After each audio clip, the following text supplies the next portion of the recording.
કામરૂ દેશની સરહદ કહેતા કામરૂ દેશના સીમાડે ગયો ત્યાં બાબો બાળીનાથ પોતાની મઠીએ ધૂળો ધખાવીને બેઠા છે, તેની ફરતી ચૂડેલું રાહડા લે છે.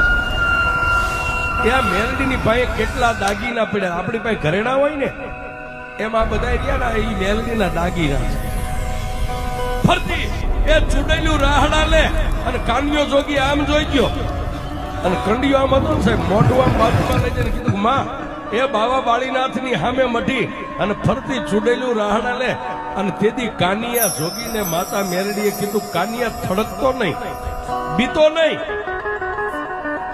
ધીમે ધીમે એ ડગલે ડગલે મને મેરડીને યાદ કરતો કરતો બાબા બાળીનાથની મઢીની બાજુમાં જા. કાનિયો જોગી કે પણ મારી આટલી બધી ચૂડેલું મને ભરખી જાય છે કે દીકરા તારે નથી જોવાનું. એ કાનિયા તને હજી મારી ભક્તિની ખબર છે, તને મારી શક્તિની ખબર નથી. હું મેલડી કેવું પણ એ કાનિયો જોગી બાબા બાળીનાથની મઢિયા નજીક હાવ પહોંચે,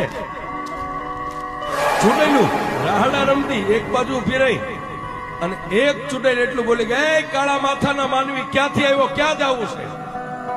કાનિયો જોગી કે મારું નામ કાનિયો જોગી છે, શિયાળા ગામથી આવું છું અને કામરૂ દેશ જોવા માટે નીકળ્યો છે. અને તેથી એ કાનિયા જોગીએ મારી મેલડીને કીધું કે મારી હવે ખરાખરીનો ખેલ છે.